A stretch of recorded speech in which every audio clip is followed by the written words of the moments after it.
Matin, nous avons avec nous député Rolf Papillon, qui est député Corail, dans le département Grandance. Et avec lui, nous avons regardé plusieurs points. Là, nous allons regarder la question Guy Philippe.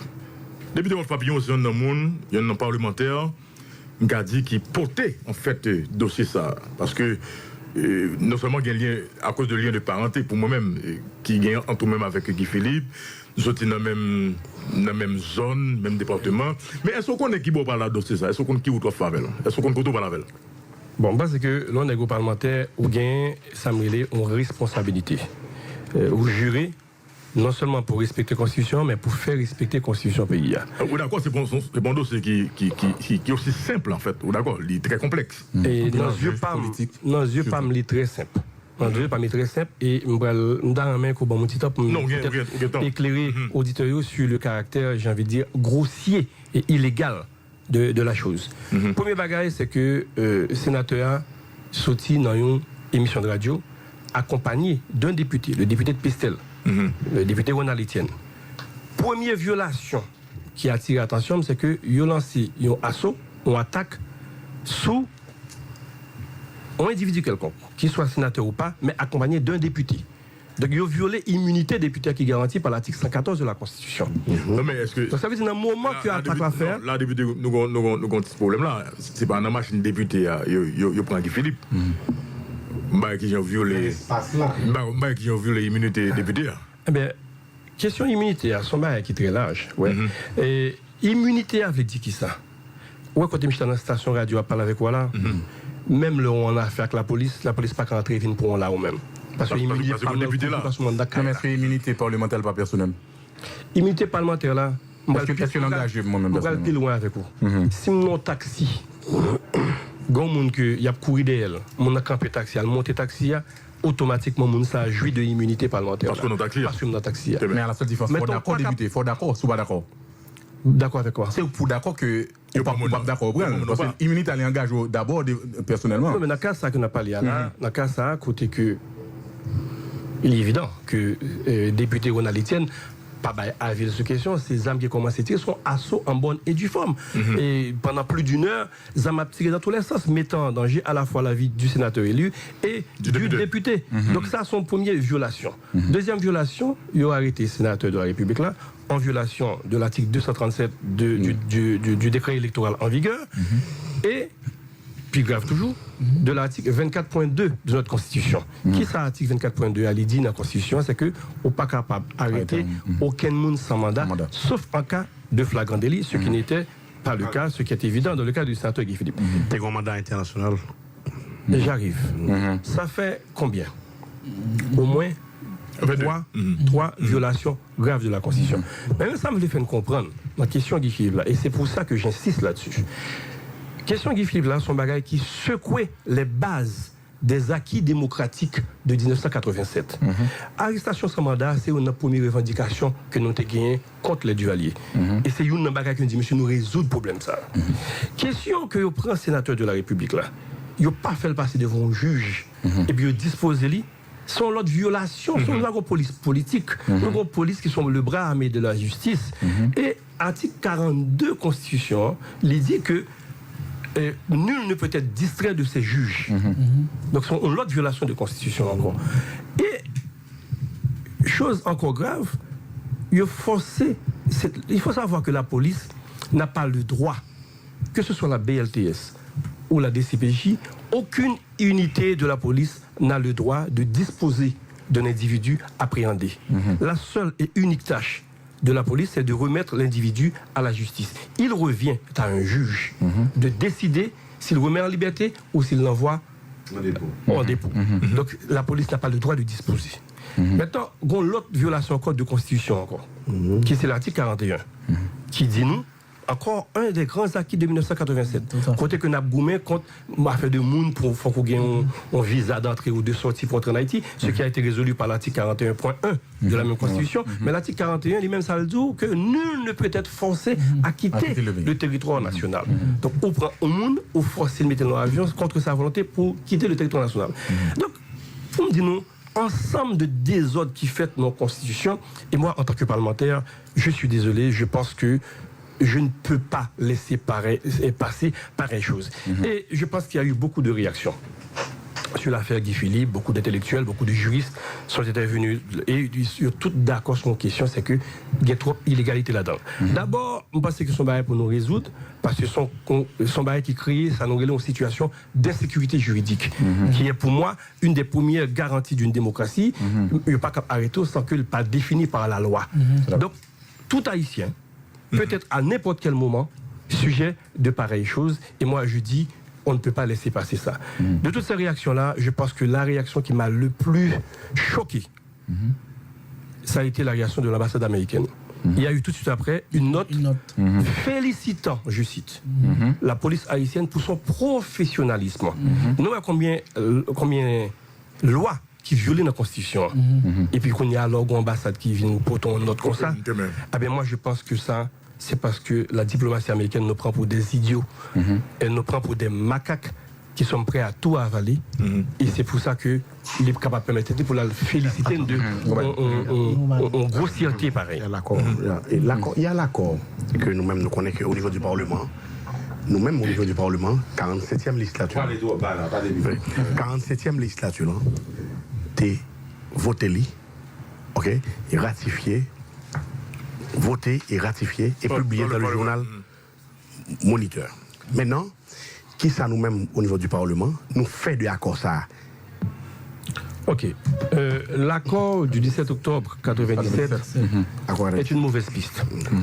Parce que dans cet accord, à chaque fois que je parle de cet accord, je me sens dérangé de dire l'accord du 17 octobre. 17 octobre, une date hautement symbolique dans notre histoire, je ne conçois pas qu'un accord puisse être signé, un accord qui nous dérange dans notre souveraineté nationale.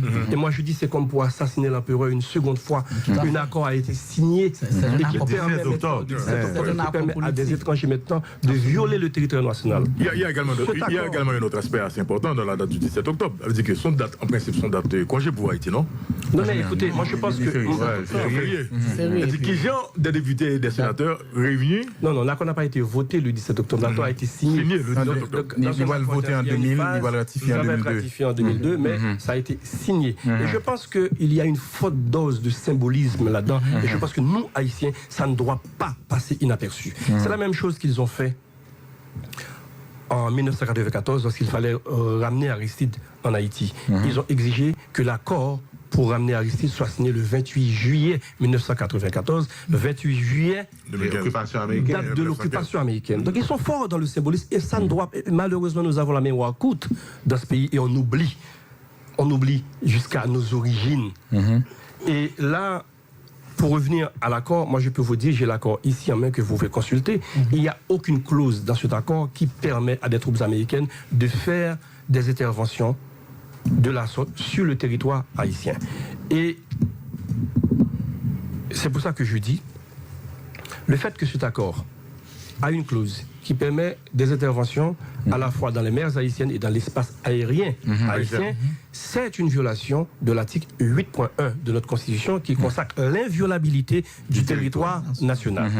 Et moi, en tant que parlementaire, je n'ai pas à faire de considération morale sur l'accord. Il y en a qui disent, oh, si on attaque l'accord, Haïti va être considéré comme un pays qui ne lutte pas contre la drogue, etc. Moi, je dis que en tant que parlementaire, je n'ai pas à faire des considérations morales. Les seules considérations que je dois faire, ce sont des considérations légales. Et légalement, cet accord est en violation de l'article 8.1 de notre Constitution, par conséquent de l'article 276 de la Constitution, qui dit qu'aucun accord ne peut être en contradiction avec la Constitution. Je demande la dénonciation de l'accord. Mais toutefois, dit député, tout accord traité qui ratifie et promulgué, l'IVIN abroger toute loi qui contrarie elle.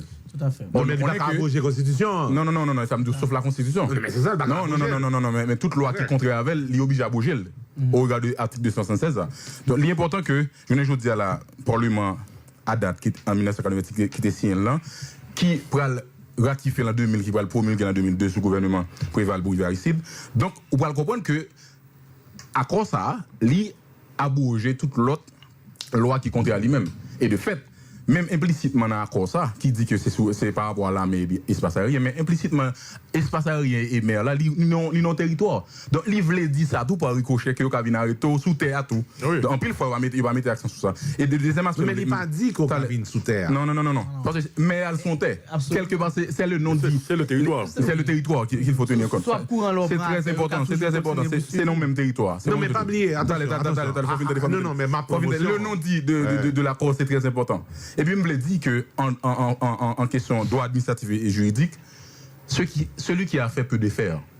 Je ne veux dire là, est-ce que le Parlement n'a pas qu'à rapporter à quoi ça de concert avec le président de la République qui peut négocier. Puisque nous là. Alors, Nixon, c'est là que tu vas venir. Non, monsieur, ça fait que depuis la question ça. Parlement ça, à majorité VHTK, Guy Philippe, voilà, nous c'est alliés. Et puis vous savez votre président. Est-ce que nous avons rapporté encore comme ça puisque nous sommes capables. Celui qui a fait peu défaire. Non, alors c'est là que le Parlement maintenant a une responsabilité. La question, tout à l'heure que les locaux présentés, est-ce que le Parlement n'est pas complice ou bien le responsabilité ou bien les manquent graines qui fait que les pas qu'à prendre une décision pour déjà nous disons que les anticonstitutionnels arrêter ça, en fait, à comme ça, qui ratifié par un Parlement, ok, qui était dans une position de faiblesse. Je ne pas oublier, on a parlé de l'époque là, côté que le pays a été à genoux, c'est vrai. Ok, maintenant, ils ont fait des élections, malaction, etc.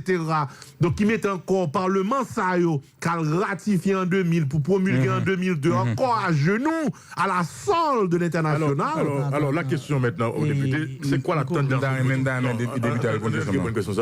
C'est quoi la tendance maintenant au niveau du Parlement sur la question de Guy Philippe? Moi, j'ai fait une intervention. Alors, tenant compte de toute considération que... Bien sûr, j'ai fait une intervention à la dernière Assemblée nationale où j'ai dit à mes collègues que dans le cas du sénateur Guy Philippe, on ne peut parler ni d'arrestation, ni de déportation, ni même d'extradition. Parce qu'il s'agit là de concepts qui ont des définitions strictes au regard de la loi et du droit international. Et les seuls précédents historiques que nous avons, ce sont les rapts que l'on faisait sur les côtes africaines lorsqu'on déportait les nègres pour les mettre en esclavage ici en Haïti. Je n'arrive même pas à comparer ce qui s'est passé ici le 5 janvier avec la déportation de Toussaint Louverture. Vous savez pourquoi? Parce que Saint-Domingue était une colonie française. Quelque part, Toussaint Louverture se trouvait sur un territoire français. Et cette fois-ci, nous sommes un pays indépendant et en tant que tel, nous ne pouvons pas, en tant que parlementaires, tolérer qui est un protectorat des Nations Unies. Alors moi, je suis un État faible, si on veut. Leurs bottes sont plus puissantes. S'ils veulent nous occuper, qu'ils nous occupent. Comme ça, je saurai que je vis dans un pays occupé et je devrais subir l'humiliation de l'occupation. Mais tant que mon pays est un pays indépendant, je dois être traité comme un pays indépendant. Et c'est pour cela que j'ai dit à mes collègues parlementaires que nous avons une obligation à la fois historique et morale de faire en sorte que le sénateur Guy Philippe soit le dernier citoyen haïtien à quitter le sol national dans ces conditions. Nous ne pouvons pas dire déportation, on déporte vers un pays d'origine. Extradition. On va aller dans un pays original. Ok, Guy Philippe n'a pas passeport américain, est-ce que ça? Je vais retourner encore sur la question et député la tendance. Est-ce que vous avez une tendance qui peut aller vers ça et que d'accord? Parce que je dis à Guy Philippe Nokafo, que les sollicités de ses collègues et sénateurs, ils ont pétition ou bien ils ont résolution. Moi, mon intuition me dit que la majorité des parlementaires, ils ne vont peut-être pas faire ce que je fais aujourd'hui, c'est-à-dire assumer la responsabilité de dénoncer publiquement. Mais je pense que la majorité de mes parlementaires sont sur la même longueur d'onde que moi et qu'ils vont voter dans ce sens-là. On saura peut-être plus tard, parce que le vote est prévu aujourd'hui, il n'y a pas encore une quelconque dilatoire ou marronnage, parce que c'est ce que je vis depuis 2 mois. Ça fait 2 mois que je suis là avec une résolution en main et j'essaie de faire passer cette résolution-là et on trouve tous les prétextes du monde pour retarder. Donc là, aujourd'hui, je pense qu'on est arrivé à un moment où la Chambre des députés doit se prononcer sur la question et on va le faire. Député Papillon, vous dit tout à l'heure, maintenant, on peut l'attention. Vous dites que nous espérons que ce n'est pas Guy Philippe et le dernier monde qui va arrêter, mais avec zèle, ça va défendre car Guy Philippe là. Est-ce que dans le cas précédent où tu défends à même zèle ça, l'on considère Guy Philippe, c'est cousin? Ce n'est pas une question de familiarité que je défends là ici. Je défends une question nationale. Non, je n'étais pas parlementaire. J'étais pas parlementaire. Et je trouve dommage que mes prédécesseurs n'avaient rien dit sur la question. Et si autant a écouté émission radio que je fait dans Radio Imagine dans la Grandance, et me rappeler une gros émission que je fait avec le sénateur Maxime Oumer à l'époque qui était candidat, côté que depuis si ma mémoire est bonne, depuis 2006, j'ai des positions clairement arrêtées et j'ai toujours été contre cet accord. Je savais qu'un jour ou l'autre, je devrais mener cette bataille. Je n'ai pas choisi de la mener aujourd'hui. Elle s'est présentée à moi aujourd'hui. Et quand on a un homme, il y a des batailles qu'on ne refuse pas. Alors, il faut me dire que accord ça, un peu le monde dénoncé, hein, et pour question résolution, procureur qui a traité le dossier Guy Philippe Lan, les avocats Guy Philippe, soumettent motion. Et, résolution. Alors, motion pour demander pour libérer monsieur provisoirement. Alors, procureur dit qu'il faut qu'il y ait un document. Très bien. Parce que ce qui s'est arrivé, les États-Unis d'Amérique a fonctionné. Ils ont même dit que c'est champion en démocratie. Ils ne sont pas capables de faire n'importe bagaille. Donc, de ce fait, ils ont besoin d'un espace pour passer. Très bien. Qui va libérer monsieur sans qu'il n'y ait pas gagné des. Parce qu'il faut qu'on document que ils ont demandé monsieur pour que le sénateur là lui-même, puisque son sénateur élu, il faut qu'il gagne une résolution ou bien une pétition. Donc, comment nous-mêmes, au niveau du Parlement, nous pourrons arriver, tout bon vrai, aboutir à ça? Bon, c'est ce qu'on saura. On saura aujourd'hui et demain parce que je dis à un débat pas le fait dans la chambre basse là, finalement. Sur question ça, finalement. Ah oui, parce que nous avons 2 mois dilatoires là. Député, pour nous révoquer, arrêter ça, qui vient tourner. Non, pas évoquer. Non, le Parlement n'a pas cette prérogative de dénoncer l'accord. Non, mais nous avons une prérogative député pour nous rapporter. Non, et pour nous rapporter. Faut me dire bien, je me détends des sénateurs Yuri Latortue qui a une réponse au CAP. Et c'est dommage que je me batte là, parce que la réponse n'est pas correcte du tout. Oui, parce que avec dit des jeunes, que le Parlement n'a pas capable de faire rien et que c'est seulement exécutif. C'est faux. Les 3 branches du pouvoir auraient pu réagir. C'est vrai. D'abord, au niveau national, un juge aurait pu dire qu'il s'est passé quelque chose que je ne comprends pas. Dans ma circonscription, je demande qu'on m'amène le prévenu et il était capable de réagir par rapport à ça. Le pouvoir législatif que nous sommes, nous sommes capables, bien sûr, pour une résolution, tant qu'on m'espère que nous avons aujourd'hui là, pour nous condamner ça. Mais nous avons également la provision légale. Et ça, je me suis battu avec le président de l'Assemblée nationale, le sénateur Yuri Latortue, pour dire que nous avons cette capacité de faire un décret qui abroge le décret. Et ça, c'est une garantie que la Constitution me donne dans son article 102. Député par majoritaire du Parlement. Ça veut dire on n'a pas su le faire. Maintenant, l'exécutif, on peut faire une résolution qui demande à l'exécutif de dénoncer l'accord. Mais nous, au niveau du législatif, on a cette capacité d'abroger, c'est-à-dire le fait des lois nationales. Bien sûr. Et la courtoisie voudra que l'exécutif annonce que dans 6 mois, c'est conformément à l'article 28 du dit accord. Tout à fait. Est-ce que le problème ça pose un député Papillon, puisque la Constitution prévoit la Cour constitutionnelle, moi c'est si nous la Cour constitutionnelle là, et pas de problème ça, puisque accord ça qui fait que vous prenez Guy Philippe à la veille là, il n'a pas respecté l'esprit et la lettre de Constitution selon l'article que nous sommes là. Deuxième bagaille, moi j'ai remarqué qu'il y a une peur dans le Parlement pour Guy Philippe. Qu'est-ce qui fait peur ça? Moi, je pense que c'est ce que Rénal Libéris appelle la volonté d'être esclave. C'est pas Rénal, non? Laissez faire ça, Maninga. Rénal Libéris évoqué. Et je pense que nous avons une peur. J'ai l'impression parfois que là, ici, maintenant, et la peur par principe. On a peur, mais on ne sait même pas de quoi on a peur. On imagine que le blanc va se fâcher, le blanc va réagir. Donc on a peur. Et des fois, le blanc est fâché. Et le blanc peut. Écoutez, le blanc est fâché dans son son, mon cher Abdim là. Je pense que nous devons avoir notre propre agenda. Et je le dis souvent, si nos ancêtres, en particulier Dessalines, devaient greffer son agenda sur celui du blanc, il n'y aurait jamais eu d'armée indigène, il n'y aurait jamais eu d'indépendance. Au moment où nous pensions notre indépendance, au moment où nous pensions la création d'un État haïtien, Napoléon, lui, son agenda, c'était de rétablir l'esclavage en Haïti. Donc, je pense que nous n'avons pas à nous demander ce que pense le blanc. Il y a ce souci, en fait, de... À ce souci. Moi, j'ai la Constitution comme boussole. Et tant que je suis dans mes droits, tant que je suis dans les garanties constitutionnelles, eh bien, je vais droit. Très bien. Moi, respecte l'avis député, excusez. Moi, respecte l'avis député, ces dernières interventions. C'est vrai que m'apprécie le nationalisme, le sens haïtien que vous avez. Mais qu'en est-il du budget d'Haïti qui provient en grande partie de l'international? Non, ça c'est combien de volé dans le monde. En Congo. Ce que ça me pose. Parce que l'important pour le réagir sur ça, qui finance comment? Nous tous comme ça. Non, la première chose, c'est qu'on n'est pas obligé. Et on vient de le montrer là. Récemment avec Privé, avec les élections. Tout le monde pensait que sans le blanc, on ne peut pas faire des élections en Haïti. Et Privé a montré qu'on pouvait faire des élections sans le blanc. Et c'est peut-être le seul crédit que je lui accorde. Il n'en mérite peut-être pas plus, mais en tout cas, ça, il a montré qu'on pouvait faire des élections. Et je pense que c'est un choix que nous devons faire. Nous pouvons continuer à vivre grand train en mendiant, ou bien entrer dans un programme d'austérité économique où l'État vit moins bien, à commencer par nous-mêmes, parlementaires. Parce que je suis le premier à reconnaître qu'il y a des privilèges qui sont à la limite indécents, si vous voulez, par rapport à la situation actuelle économique du pays. Donc je pense qu'il y a un régime à faire et qui va nous permettre d'abord de baisser le coût de fonctionnement, donc réduire la dépendance par rapport à l'extérieur, et c'est seulement comme ça que nous allons recouvrer notre dignité. Je l'espère. Ok, nous finissons la question de Philippe Blanc. Je ne suis pas capable de député dans même la matin là. Et puis, nous voir question Lafontaine. Monsieur Jacques-Guy Lafontaine, c'est quoi sa situation au niveau du Parlement, monsieur le député?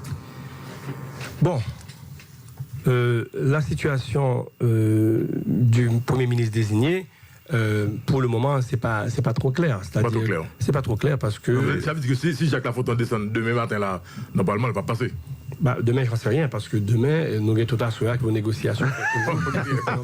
Si descend Kounien alors. Si descend Kounien, il va passer. Généralement, ce qui est la négociation, vas-y.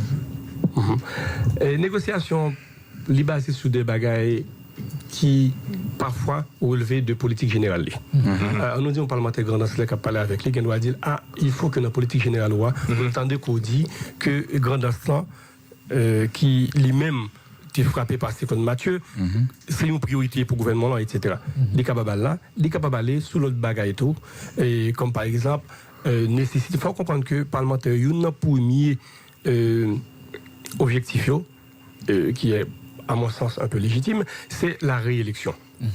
Donc, un ensemble de décisions que le pouvoir est capable de prendre dans un loi qui nuit à la réélection. Et en ce sens, il est capable, par exemple, de dire ah oui, pas de problème, mais au niveau de telle direction départementale, il faut qu'on soit capable de gagner un marge de manœuvre sur ça, etc. Je ne suis pas en train de dire que c'est légitime, que c'est bon, etc. Mais nous avons vu que depuis quelque temps, l'exécutif empiète. Le législatif empiète sur le pouvoir exécutif et c'est devenu une chose coutumière et il y a des négociations qui se font au niveau de différents ministères, etc. Maintenant, au niveau de la Chambre des députés, nous connaissons que la Chambre des députés a un candidat. Est-ce que c'est le cas? Non, la Chambre des députés n'a pas de candidat. Non, mais Georges Sansi. Georges Sansi est un député au même titre que moi. Non, en fait, écoutez, monsieur Georges dans la liste monde que nous avons cité qui pouvait être Premier ministre. Non, mais je ne sais pas d'où vient cette liste. Est-ce que c'est le président? Le président Jovenel, dans toutes les réunions que nous avons eues avec lui, il y en a quelques-unes, il n'a jamais mentionné le nom de Georges Sansi comme Premier ministre. Et Georges n'a en aucun cas, même une fois, pas approché les blocs parlementaires sous intention. Le président Georges ne m'a jamais parlé de son intention de devenir Premier ministre, pas du tout. Bien sûr, dans les couloirs du Parlement, il y a des députés, des collègues députés qui en parlent, on fait des commentaires, mais ça n'a jamais été une source officielle, ni du côté du président Georges, ni du côté du président Jovenel. Mais il est député que Georges Sansi actuellement a 63 députés qui sont prêts à voter pour lui. C'est faux. Okay. C'est faux. Je pense que... Alors, ma une question. En fait, dans la perception, je crois que chose qui contrôle Chambre des députés. Même surtout que dans la perception, je crois que le président Jovenel qui a un contrôle Chambre des députés. Donc ceci dit que quel que soit le Premier ministre qui après aller en bas, on est avec Jacques-Guy Lafontaine. Donc Guédemoun, c'est perdu d'avance. Est-ce que c'est ça la tendance au niveau de la Chambre des députés? Est-ce que la tendance est réelle? Pas quoi. Je crois que c'est beaucoup plus complexe que Jean nous présentait là. Il n'est pas aussi noir-blanc. Et contrôle député, même toujours dit en bas, monsieur député, glissez pas ces gombos. Moi-même, fait expérience. Oui, mais député pas oublier que chose. Alors, gombo et kalalou, ma chose passée par acclamation. Non, ça n'a rien à voir. Ça n'a rien à voir. Président Georges Sansi, il est sorti non parti politique qui est minoritaire à la Chambre. Il ne faut pas l'oublier. Ce n'est pas un parti politique. Le groupe Haïti en Action compte sur Haïti en Action, si on veut, compte sur 2 sénateurs de la République et 6 députés. Donc c'est un petit groupe minoritaire. Maintenant, comment expliquer que ce petit groupe minoritaire arrive à la fois à contrôler la leadership, c'est-à-dire non, il y a le leadership, mais il y a aussi une certaine, j'ai envie de dire, exploitation de l'ignorance et de la naïveté des nouveaux venus. Continue au début. C'est une autre façon d'exercer leur leadership encore. Alors, tu me donnes raison. Non, mais écoutez, mais quand tu dis dans le début de l'émission, donc si c'est allié, il faut dire allié. C'est-à-dire que c'est ignorance député. Non, je ne parle pas. Oubliez que dans Pourri, il y a une force sous banane, nous sommes dans une république bananière. Non, c'est pas tout à fait ça. C'est pas tout à fait ça mon idée. Mon idée, c'est que lors du référendum Parlement, il y a un ensemble de bagages qu'on maîtriser. Un ensemble de bagages pour comprendre. Donc maintenant... Comme nous-mêmes, monsieur des vieux rats politiques, ils ont fait expérience au Parlement déjà, nous-mêmes qui fait venir... Ils ont une longueur d'avance. Maintenant, au niveau du Parlement, il y a plusieurs blocs. Il y avait le bloc GPEP par rapport au bloc APH. Donc, ceci dit, député, donc le leadership que tout pour quelque chose a gagné vraiment. Donc, en fait, il l'a. Non, mais écoutez, mais ça dépend pas. Non, pour le président de la Chambre des députés, il faut le nombre de monde qui votent. Il paraît apparent. Quel jeu sous ignorance, non?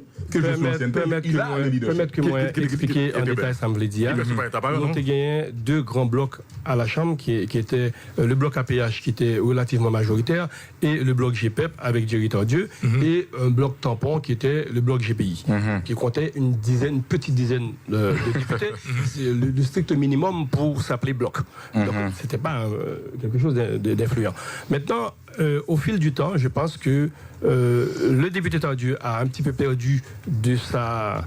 de leadership de son bloc. Donc son bloc s'est un petit peu effrité. Je fais du PEP. Et on est arrivé à une situation où la nouvelle année est devant nous et il n'y a pas un autre bloc capable de dégager un leader pouvant affronter chose échantique qui n'est pas le pire des présidents de toute façon. Donc, évidemment, puisqu'il n'y a pas de concurrent valable, on a jugé j'ai envie de dire, utile de ne pas perdre du temps et de ne pas mettre un candidat en face de choses de Chancy. Ça ne veut pas dire qu'il n'y a pas une opposition. Ça a été la même chose pour Gary Baudry. Donc il y a des négociations qui se sont faites. C'est un choix résigné, vous avez fait? Non, ce n'est pas un choix résigné, c'est-à-dire que c'est un choix intelligent, c'est un choix, j'ai envie de dire, pour économiser du temps et pour aller vite. Tant qu'on n'a pas un bureau qui fonctionne, on ne peut pas... Nous allons vous député, allez, monsieur. Maintenant, Jacques-Guy Lafontaine, est-ce que le sens quand même? C'est un sacrifié d'avance. Ou bien est-ce que c'est un sacrifice d'avance, Jacques dit là? C'est trop tôt pour le dire, mais ce qui est sûr, c'est que rien n'est gagné d'avance. Je pense que, à la fois, le président Jovenel, avec tout le support qu'il a, il ne faut pas oublier qu'il avait quand même 48 députés qui l'ont soutenu pendant sa campagne électorale, et à la fois, le Premier ministre désigné doit faire preuve j'ai envie de dire, de perspicacité, doit faire preuve d'ouverture et essayer de dégager une majorité. Je présume qu'ils ont multiplié les consultations, et tout ça, mais c'est quand même difficile de concilier les intérêts d'autant de partis politiques. Lorsque, à la Chambre des députés, ce serait plus ou moins facile parce qu'il y a 2 ou 3 groupes qui s'affirment, ce n'est pas résolu parce qu'il faut encore traiter avec les sénateurs. Et les sénateurs, c'est 30 sénateurs, c'est presque 30 partis politiques. Donc, vous voyez... Malgré qu'ils sont majoritaires, PHTK majoritaire dans 100 euros de là. Il faut négocier. Il faut négocier. Non, parce qu'on n'a pas... Ce n'est pas un appui totalement gratuit. Ce n'est pas un chèque en blanc que les députés ont donné au président Jovenel. C'est une question d'intérêt. Lorsque vous prenez mon cas, moi j'ai fait campagne en face de candidat du PHTK. Donc rien ne me prédestinait au premier tour à voter, à rejoindre Jovenel Moïse. Moi au premier tour, j'ai voté Éric Jean-Baptiste. Donc, si j'étais pas du tout dans la lignée PHTK et tout ça. Donc, maintenant, en discutant avec le président, on a trouvé certains points, j'ai envie de dire, de ressemblance, etc. Donc, on s'est alliés au second tour. Et voilà, maintenant, nous sommes des alliés. Mais ce n'est pas un chèque en blanc, évidemment. Nous développons une dernière question, député. C'est chaud. Nous, par rapport à la Constitution, Premier ministre, c'est émanation Parlement. En général, c'est président pour nommer. Et automatiquement, président fait nommer. Ou bien l'impression, le Parlement se l'approprie. Donc ça va poser un gros problème surtout pour le président. Ou le président fait nommer, il ne peut pas révoquer. Donc comment nous-mêmes, au niveau du Parlement, puisque M. Laptado dit ça, il pose des problèmes pour, puisqu'il y a pile fois chantage fait, marchandage fait. Comment même nous entendons agir sur ça? Bon, je pense que ça, son problème. Le premier monde qui était posé problème ça, c'était Michel Wolf-Touillot, dans un article avant la ratification de la Constitution de 1987, l'article c'était qui sera Premier ministre. Et là, il était expliqué tout problème qu'on posait là par rapport au Premier ministre. Je pense que c'est quelque chose que nous avons hérité de nos amis français qui nous ont souvent servi de modèle. Mais on va regarder dans les Caraïbes, là, pas un autre pays qui a une situation ça. Un premier président, un vice-président, etc. Et je pense que c'est un système démocratique qui a un pile faille là-dedans, par rapport à la mentalité. Parce que qu'on le veut ou non, même député, il y a quoi un régime présidentialiste. On a regardé le président. Au gain pouvoir, on est capable de faire toute qualité. Comment comprendre pour un député c'est quel dictatorial? Comment comprendre un député qui, s'il entend avec quelques collègues capables de renvoyer un ministre tout de suite, eh bien, il préfère entrer dans un meeting avec le ministre, à marcher, monter, descendre dans le bureau ministre pour me rendre un service. Moi, je ne comprends pas. Très bien. Et pratiquement dernière question. Non, mais Darlene Nancy, c'est déjà dit. Darlene Nancy, merci. Et puis, la commission est en bas, et puis la qui bloque. Rolf Papillon, député APH, président de la commission environnement, ressources naturelles et aménagement du territoire. Merci député. Merci en bon travail pour l'invitation. Nous souhaitons bonne chance dans la démarche et pour faire Guy Philippe retourner dans le pays. Merci en pile. Alors, moi-même, je fais dernier mot et moi remercie qualité interview. Je connais Wolf, tu gagné un bagage, mais il démontre là. Mais ce que moi je souhaite, c'est que le Parlement amène un projet de loi pour abroger cet arrêté qui a été... Remettre en question. Ok. On laisse à rapporter. Non, rapporter, parce que non, rapporter, mais arrêter à son, on décret le tournel. On décret en général. Non, la privée. La privée. Merci pour la participation. Eh bien, midi, 12 minutes, au saut radio Ciel FM, 90.5 FM, comme dit nous, pendant le micro à fermer, toujours un débat continue là. L'émission Bon Signal, nous sommes contents de recevoir, donc, visite député Wolf Papillon. Et vraiment, parce que M. a mené une grosse bataille. Et pour mon grandance.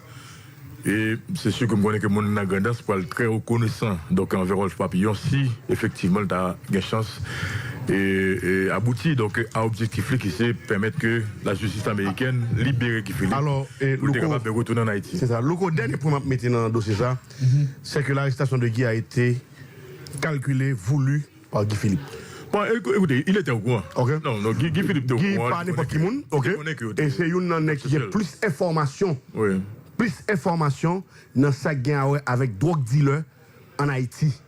Ben, ça va, je connais que pas un cap qui t'est arrêté, comme si. Non, ça dépend. Ça dépend du momentum, non. Ça dépend du momentum. Non, mais ça, c'est janvier, non? Son sénateur pour ça. Se doit arrêter, puis. Non, Esaïe, c'est l'opinion contraire. Écoutez, l'homme on est arrêté nèg là, j'en arrêté là. Non, pas un cap après ça. On connaît dans quel contexte arrêté nèg là, et vous dites que ça monsieur te vle arrêter. Non, je te connais, il t'a pas arrêté. Guy connaît a pas arrêté. Son interprétation fait. Nous arrivé dans un moment, dans période côté monsieur rend ni compte, période puis arrêté là, on va arrêter le coup de chef, je pas arrêter. C'est pas le cas. C'est pas le cas. Il faut c'est pas le cas. Bon, on a une idée contraire. C'est pas le cas. Seulement moi-même connais que bah qui j'en ai à poser la police de la cherche puis arrêter la cherche arrestation. Le co-désir. Ah mon frère. Le co-désir. Mon frère. Nous pas loin. Arrivé dans et dernière décision qu'elle prend. Et après ça, nous allons rendre compte que moi-même j'ai raison. Non, mais même si Guy vini dans 2 mois, dans une semaine, les Guy vini la fin de l'émission là, il y a plus parler. Attendons la résolution ou la pétition et vous nous voyez ça pour le passer. Bon, moi invité collègue, monsieur parlementaire, suite à l'intervention Wolf Papillon, député Koray là. Monsieur m'a mettez-nous, m'a dit, m'arrête. C'est nous, ok? Mettez, bon, Mbapka dit moi, votez. Chasser le naturel. Non, ça va dire pour vous comprendre, puisque on est capable de comprendre. Mais ça qui est important. Un député doit parler là? Non, je parle avec vous, député, parce qu'il n'est pas fort. Ok, parle avec vous. Bon, mettez grain dans la sonne, monsieur. Ok. Ok? Eh bien. Demandez-nous, faire soit en pétition ou bien en résolution, résolution simple. Ok? Demandez. Il paraît déjà, Wolf et Papillon, voilà. Député déjà gagné. Monsieur Dougan, 2 mois. 2 mois là de travail pour le présenter en résolution en bas. Il a fait échappatoire parce qu'effectivement, il y a des gens qui ont fait vieux paix. au ça blanc pour le dire. Alors qu'il y a des gens qui blancophobe, il y a des gens qui blancophiles. Yo remet blanc, yo paix blanc. L'homme nous arrive dans la haute magistrature de l'État où il y a des décisions que pour prendre, faut prendre avec graine dans le son. Et là l'important. En tout cas, pas voter résolution nous pour nous si sénateur à tourner dans le pays. N'a prétend pour nous, n'a regardé ce qui ça et chambre député a fait aujourd'hui. Et puis hier moi j'ai parlé avec le sénateur Rico Belizer et qui confirme même que aujourd'hui le Sénat t'a pral statuer sur résolution ça justement. Mais il y a le sénateur Hervé Foucan qui lui-même lui demandé pour t'a fait séance demain. Parce que lui-même comme bons amis